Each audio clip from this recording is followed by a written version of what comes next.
नमस्कार, मैं हूँ प्रीति और आप देख रहे हैं पब्लिक न्यूज छत्तीसगढ़। चलिए बढ़ते हैं खबरों की ओर। अंधे कत्ल की गुत्थी सुलझी। सारंगढ़ बिलाईगढ़ जिले के भटगांव थाना को बड़ी सफलता मिली है। जमगहन में मिली अज्ञात लाश के मामले में अंधे कत्ल की गुत्थी को सुलझाते हुए 2 आरोपियों को गिरफ्तार किया है। हालांकि इस हत्या में एक नाबालिग भी शामिल है। आपको बता दें कि 7 दिन पहले जमगहन के खार में अज्ञात व्यक्ति का लाश सड़ा गला अवस्था में मिला था, जिसमें हत्या कर फेंकने का आशंका जताया गया था। मामले में भटगांव पुलिस हत्यारे तक पहुंचने फोरेंसिक एक्सपर्ट और डॉग स्क्वाड का भी मदद लिया था। इसी मामले में आज भटगांव पुलिस ने खुलासा किया और बताया कि हत्या के पीछे 2 लोगों का हाथ है। दोनों रिश्ते में जीजा साला है, जिसमें से एक अपचारी बालक है। थाना प्रभारी राजेश साहू ने बताया कि दोनों आरोपी मृतक पति रामराज चंडीपारा पामगढ़ के निवासी हैं, जो भटगांव के दशहरा मैदान में बने कॉम्प्लेक्स के दुकान के पास सोया था। तभी आरोपी अपचारी बालक और उनके जीजा विक्की सहीस द्वारा यहां से हट जाओ कहते हुए मारपीट किया। मारपीट करने पर मृतक पति रामराज थाने में जाकर रिपोर्ट दर्ज कराकर जेल भेजने की बात कही, जिसके बाद दोनों आरोपी मृतक का हत्या करने का योजना बनाए और उन्हें खेल मैदान के पास से दुर्गा चौक होते हुए पैदल अपने साथ जमगहन के खार ले गए। फिर वहां चमड़े के चप्पल से चेहरे और सिर में मारपीट किया, जिससे मृतक बेहोश हो गया। बेहोश होने के बाद मृतक के सीने में चढ़कर गले को पैर से दबाकर उसकी हत्या कर दी और दोनों फरार हो गए। अब भटगांव पुलिस इस मामले में दोनों आरोपी के खिलाफ 302-34 के तहत अपराध पंजीबद्ध कर गिरफ्तार कर लिया है और आगे की कार्यवाही में जुट गई है। दिनांक 8/7/23 को जमगहन के खार में एक अज्ञात शव मिला था, जिसकी सूचना पर मर कायम कर उस पर मर पंचनामा किया गया था और उसका पीएम के लिए सीएचसी बिलाईगढ़ भेजा गया था। पीएम होने के बाद उसका जांच चल रहा था। जांच के दौरान मृतक के पहचान कार्रवाई की गई। पहचान उसका पति राम राज निवासी पामगढ़ चंडीपारा का रहने वाला पता चला और इसी दौरान मुखबिर से ये भी सूचना पता चला कि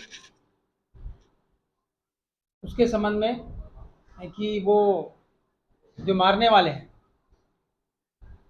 वो यही भटगांव के हैं और वो दिनांक 6/7/23 को उस आदमी को जो वहाँ पे भटगांव में सोया हुआ था कॉम्प्लेक्स के पास, उसके साथ बहसबाजी हुआ और वहीं मारपीट किया और मारपीट करने के बाद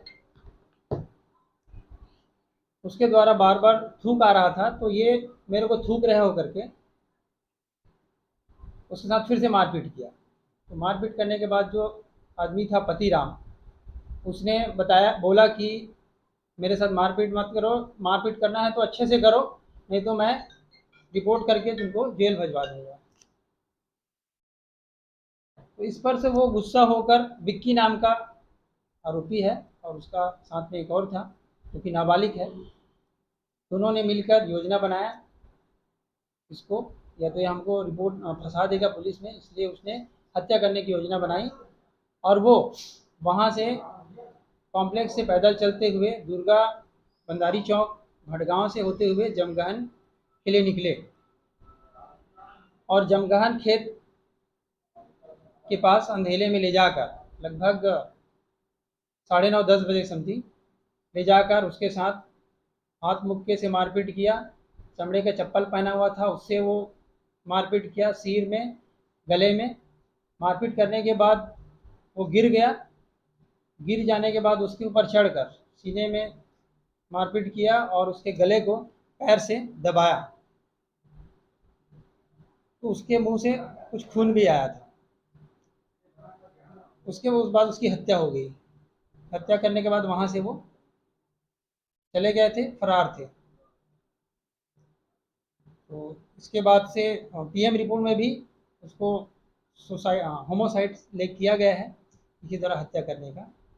इस तरह से हत्या का खुलासा हुआ और उसे आज मेमोरेंडम लेकर उसे पूछताछ किया गया, जिन्हें घटना को कारित करना स्वीकार किया गया और जिन्हें गिरफ्तार करके न्यायिक रिमांड हेतु भेजा गया। पुलिस आरोपी तक कैसे पहुंची? पुलिस को एक सूचना मिला, एक मुखबिर से जानकारी मिला कि वो जो मारने वाला है वो लोगों के बीच में मारा हूँ करके बातचीत कर रहा था, किसी ने सुना था, वो हमको बताया था। उसके माध्यम से हमने और लोगों से बात किया और फिर उसको हिरासत में लेके पूछताछ किया तो उसने स्वीकार भी किया। और उसके बाद फुटेज भी चेक किए, जैसा उनने बताया कि वो भटगांव के कॉम्प्लेक्स जो स्कूल है, खेल मैदान स्कूल है, वहाँ से लेके दुर्गा चौक आया, दुर्गा चौक से वो जमघान की ओर गया। वो सारे फुटेज को खंगाले गए, तो फुटेज में उनका रात में जाना और आना दिख रहा है। मृतक यहाँ कैसे पहुंचा? मृतक के बारे में ये पता चला है कि उसका नाम पतिराम राज है और उसकी फैमिली में 2 बच्चे हैं, जिसका नाम, एक का नाम बादल है और बरखा है उसकी बेटी का। तो उसके हाथ में भी लिखा हुआ है बादल। तो उसके गांव से ये पता चला कि ये अपने बच्चों और पत्नी से अलग रह के अकेले घूमता फिरता रहता है और पेशे से वो कहीं कहीं काम करता है मिस्त्री का। तो ये इसी से कहीं भी घूमते रहता है, तो इस तरह से वो भटगांव में भी आके वहाँ पे सोया हुआ था, रह रहा था। उसी दौरान इसके साथ लड़ाई झगड़ा होकर फिर उन्होंने हत्या का अंजाम दिया है। धारा कौन सी? हत्या करने के मामले में उसको 302 34 आईपीसी की तरह अपराध पंजीबद्ध कर विवेचना के दौरान अरेस्ट किया।